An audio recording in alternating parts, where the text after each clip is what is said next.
Hello friend, আমাদের YouTube channel rich two god send আপনারা সকলকে স্বাগত জানাই। আপনারা জানেন আমাদের চ্যানেল বিভিন্ন ধরনের মানসিক চাপ, মানসিক অশান্তি এবং মানসিক অস্থিরতার বিভিন্ন দিক নিয়ে আমরা আলোচনা করে থাকি। আর আমাদের এই চ্যানেলটা কিন্তু সম্পূর্ণভাবে বলতে পারেন মানসিক স্বাস্থ্যের উপরই আলোচনা। এখানে কিন্তু আমরা যে আলোচনাগুলো করে থাকি এগুলো কিন্তু মানসিক স্বাস্থ্যের উপরই আলোচনা। তো যাই হোক, আমরা যে মানসিক স্বাস্থ্য আলোচনা করি এই কারণ মানসিক চাপ যখন বেড়ে যায় তখন মানুষের জীবনে আত্মহত্যা বা জীবনহানির মতো ঘটনা ঘটে গিয়ে থাকে। আর এটা কিন্তু খুবই দুঃখজনক ঘটনা, কারোর জীবনে যাতে না ঘটে তার জন্যই আমাদের এই চ্যানেল বা এটা প্রয়াস বলতে পারেন। তো যাই হোক, আমরা এক একদিন এক একটি বিষয় নিয়ে কথা বলি। আজকেও সে ধরনের একটি বিষয় নিয়ে কথা বলবো যে নেক্সট জেনারেশান সেক্সলেস হয়ে যাবে, এটা তার কিন্তু একটা সম্ভাবনা বা অনেক ধরনের পরিসংখ্যান থেকে এটা পরিষ্কার হয়ে আসছে যে আগামী জেনারেশন যারা আসছে তারা কিন্তু দেখবেন একটা বয়সে গিয়ে তারা সেক্সলেস বা কাম শক্তি হারিয়ে ফেলবে এবং সেটা প্রকোপ এতটাই চলে আসবে যে সেটা একটা ভয়াবহতা দাঁড়িয়ে যাবে। তার পূর্বের কিছু ইতিহাস আপনাদের কাছে একটু তুলে ধরলে বুঝতে পারবেন জিনিসটা কীরকম। জাপানের এই ধরনের ঘটনা প্রায় কয়েক বছর আগে বেশ লেখালেখি হচ্ছিল যে সেখানে মানুষের জনসংখ্যা কমতে শুরু করেছে। জনসংখ্যা কমে যাওয়ার মূল কারণই হচ্ছে যে মানুষ কাম শক্তি হারিয়ে ফেলছে, তাদের এই যে কাম শক্তি বা কাম চিন্তা সম্পর্কে তারা উদাসীন হয়ে পড়ছে এবং তাদের এই ইচ্ছাটাই চলে গেছে, যার ফলে তাদের এই জনসংখ্যা দেশের কমতে শুরু করেছে। তাদের মেলামেশাটা তাদের স্বামী স্ত্রীর মধ্যে এতটাই যেন কষ্টকর, যেন মনে হয় শীতকালে সকালবেলা যেমন মুখ ধোয়া একটা কষ্টকর বিষয় লাগে ঠান্ডা জলে, ঠিক সেই রকমই তাদের কাছে একটা অস্বস্তিকর, যেন দায়ে পড়ে খুব কষ্ট করে করতে হয়। যে মানুষের আগ্রহ বা চাহিদা সেটা তো নয়, উপরন্ত যেন এটা একটা কষ্টকর বিষয়। আর এটা না হওয়ার ফলে সেখানে কিন্তু জনসংখ্যা কমতে শুরু করেছে। এটা কিন্তু জাপানের পরিসংখ্যান বলছে। তার কারণ হচ্ছে জাপানে এক সময় সেখানে কিন্তু প্রায় সেক্স ফ্রি করে দেওয়া হয়েছিল, অর্থাৎ সেখানে সেক্সের প্রতি এত আইনি বাধা নিষেধ বা এত কড়াকড়ি বা এতটা কিছুই ছিল না এবং সেটা খুবই সহজলভ্য ছিল। ছেলে মেয়ে উভয় ওপেন মেলামেশা, দেদার মেলামেশা যেটাকে বলা হয় সেটা ছিল, যার ফলেই কিন্তু পরবর্তী কয়েক দশক পরেই এই ভয়াবহতাটা দেখা গিয়েছিল যে দেশের জনসংখ্যা পর্যন্ত কমতে শুরু করেছিল শুধুমাত্র তাদের সেক্সে অনিচ্ছার ফলে। আর এই অনিচ্ছা এসে যাওয়ার কারণেই হচ্ছে কিন্তু এইটা। আর আজকেও আমরা সেটাই আলোচনা করব। আমাদের যে মধ্যবিত্ত কান্ট্রি যেগুলো বেশিরভাগ রয়েছে, যেমন ভারত, বাংলাদেশ, পাকিস্তান, এই সব দেশের মানুষদের মধ্যে দেখবেন একটা পশ্চিম প্রাচ্য বা মধ্যপ্রাচ্যের অনুকরণের খুব প্রবণতা আছে। সেখানে তাদের খাওয়া দাওয়া, পোশাক পরিচ্ছদ সমস্ত কিছুকে তারা একটা অনুকরণ করতে চায়, মনে করেন এটা খুবই ভালো এবং এটা খুবই স্ট্যাটাসপূর্ণ, এটাতে খুবই উন্নতি হবে। তো এইটা মনে করে তারা কি করেন, সেইগুলোকে অনুকরণ করতে গিয়ে নিজেদের দেখবেন অনেক ধরনের বিপদের সম্মুখীন করে ফেলেন। আজকেও আমরা দেখছি আমাদের এই যে দেশগুলোর মধ্যে যে ছেলেমেয়েরা যারা 16, 17, 18, 19, 20 এই বয়সে যাদের কেরিয়ার গড়ার বয়স, সেই বয়সে কিন্তু দেখবেন তারা বয়ফ্রেন্ড, গার্লফ্রেন্ড বা পার্কে বা অন্যান্য জায়গায় এত পরিমাণে ঘোরাঘুরি বা এতটাই ওপেন মেলামেশা, দেখবেন গাড়িতে বাসে যাচ্ছে। জিনিসটা ইলিগ্যাল হলেও মানে এমনভাবে তাদের মধ্যে কারো কিছু বলার নেই স্বাধীনতা হিসাবে। একটা দেখবেন 13 বছর 14 বছরের ছেলে মেয়ে, তারা যেভাবে একে অপরকে জড়িয়ে বাসে ট্রেনে যাতায়াত করছে খোলামেলা, এটা কিন্তু দেখবেন তার জন্য ভবিষ্যতে কতটা ক্ষতি করছে নিজেও কিন্তু জানে না। সেই ছেলেটার বয়স দেখবেন যখন 30-35 হবে তখন কিন্তু তার কামশক্তি বলে কোনো কিছুই আর থাকবে না, কারণ তার সেই প্রথম থেকে যে মেলামেশা দেদার ছিল, সেই দেদার থাকার ফলে তার যে জীবনে আগ্রহ সেটা কিন্তু একেবারে চলে যাবে, যার ফলে দেখবেন সে কিন্তু ইম্পোর্টেন্সি বা যেটাকে আমরা সেক্সহীনতা বলি বা কামশক্তিহীনতা, কামহীনতা, সেই রোগে ভুগতে থাকবে। আর এর জন্য দেখবেন এখন এই যে কোম্পানিগুলো আছে যারা এই সেক্সুয়াল মেডিসিন তৈরি করেন তাদের কিন্তু চাহিদা ব্যাপক এবং এই নিয়ে দেখবেন রাত্রে 10টার পর থেকে বিভিন্ন টিভি চ্যানেলে আমরা দেখতে পাই, সেখানে এই ধরনের বড় বড় প্রোগ্রাম হতে থাকে যেখানে এই ধরনের ট্যাবলেট, ওষুধ সম্পর্কে আলোচনা করা হয়। কারণ তাদের মার্কেট দিনকে দিন বাড়ছে, সেটা হচ্ছে আমাদের এই জীবনযাত্রার এই উল্টোপাল্টা হওয়ার জন্যই।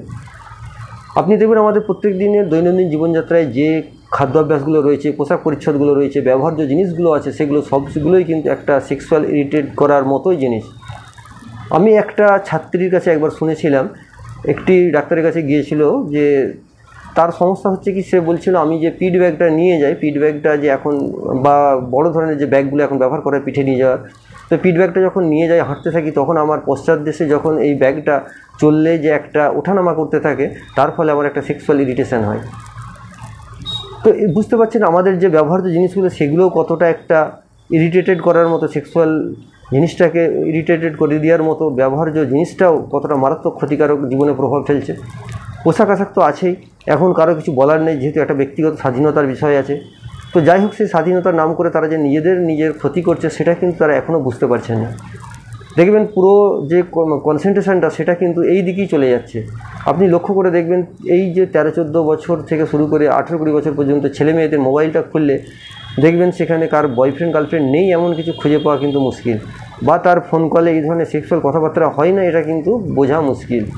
তো এই বয়সে তাদের সমস্ত ধরনের কেরিয়ারটাকে ধ্বংস করে চিন্তা ভাবনা সব কিছু যেন এইটার মধ্যে তাদের ঢুকিয়ে দেওয়া হচ্ছে, যার ফলে কী হচ্ছে দেখবেন তার একটা সময় গিয়ে এক তো কেরিয়ারের প্রতি একটা ধ্বংস হচ্ছে, তার সঙ্গে সঙ্গে দেখবেন যখন তার বৈবাহিক জীবন শুরু হচ্ছে, তার 30-35 বছর যখন বয়স হচ্ছে তখন কিন্তু সে পুরোপুরি সেক্সলেস হয়ে পড়ছে, যার ফলে পরকীয়া দিনকে দিন বাড়ছে এবং তাদের যে আগামী দিন কতটা ভয়াবহ হচ্ছে তারা কিন্তু বুঝতে পারছে না।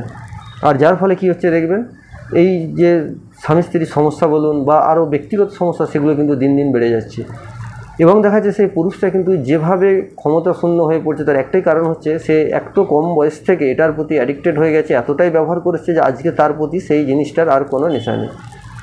আপনারা হয়তো বলবেন যে কম বয়স থেকে বা প্রথম থেকে যদি বেশি করা হয় তাহলে কি চলে যায়? আপনাদেরকে আমি একটা উদাহরণ বললে বুঝতে পারবেন, যে জিনিসটায় আপনি যত লেগে থাকবেন তার প্রতি তার আগ্রহ কমে যাবে, এটা একটা স্বাভাবিক বিষয়। আজকে যাদের বয়স 45 থেকে তার ঊর্ধ্ব আছে তারা একবার মনে করে দেখুন, তাদের উদ্দেশ্যে বলছি, যাদের 45 থেকে তার ঊর্ধ্বে রয়েছে 45, 50, 55, 60, আপনারা যখন স্কুল কলেজে পড়েছিলেন তখন যে সিনেমা হলে ছবিগুলো চলতো তার মধ্যে যদি কোনো সময় কোনো প্ল্যাকার্ডের মধ্যে একটা এ লিখে গোল করে ঘেরা থাকতো, একটা গোল ঘেরার মধ্যে একটা এ লেখা থাকতো, মানে এটা অ্যাডাল্ট সিন আছে, এই ধরনের একটা ছবি যদি কোথাও দেখা যেত প্ল্যাকার্ডে, সেই সিনেমাটা দেখার জন্য একটা কতটা অধীর আগ্রহ থাকতো। যারা এই বয়সে আছেন তারা এটা উপলব্ধি করতে পারবেন যে সেই সিনেমাটার মধ্যে এমন কিছু নেই, শুধুমাত্র দেখা যাচ্ছে একটা ব্রা পরা ছবি আছে হয়তো কোনো নায়িকার, বা ব্রা ওপেন ছবি আছে একটুকু, এইটুকুই জাস্ট হয়তো রয়েছে। সেটা বেশিরভাগ ক্ষেত্রে দেখা যেত ডাকাতের কিছু ফিল্ম বা আপনার কোনো ভূতের কোনো ফিল্ম। এই ফিল্মগুলো দেখার জন্যে মানে স্কুল কলেজে সেই সময় যারা পড়াশোনা করতো কত লুকিয়ে ছাপিয়ে কত আগ্রহ নিয়ে সেইটাকে দেখতে যেত এবং সেটা দেখার পরে তাদের মধ্যে ইরিটেশন কাজ করতো কয়েক সপ্তাহ পর্যন্ত। এই ঘটনাটা যারা এই বয়স আছেন তারা একটু অনুধাবন করুন, একটু ভেবে দেখুন। আর আজকে সেই জায়গায় দাঁড়িয়ে তাদের কথাটা ভাবুন, আজকে তাদের হাতের কাছে এত গ্যাজেটেড এসে গেছে, এত মোবাইল এসে গেছে, এত টিভি এসে গেছে এবং এত ওপেন সিন দেখতে পাচ্ছেন যে সেইটা আজকে তাদের কাছে কিছুই নয়।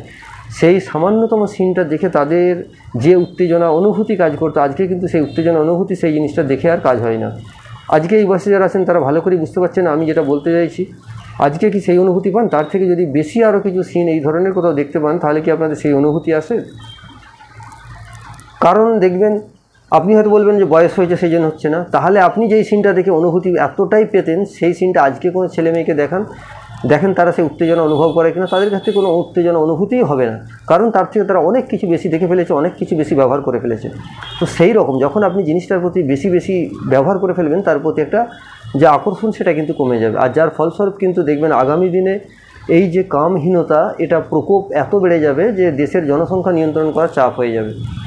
তো যারা বেশি বয়স্ক আছেন তাদেরকে বলবো সন্তানদের প্রতি একটু নজর রাখুন, আর যারা সত্যিকারের আজকে কম বয়সী আছেন তারা কিন্তু আগামী ভবিষ্যৎটার দিকে আপনাদের একটু নজর রাখুন, যাতে এই আগামী ভবিষ্যতে আপনাদের জীবন একটা বেশ সুন্দর হয়ে ওঠে, সেই দিকে লক্ষ্য রেখে এগিয়ে চলুন। সকলেই ভালো।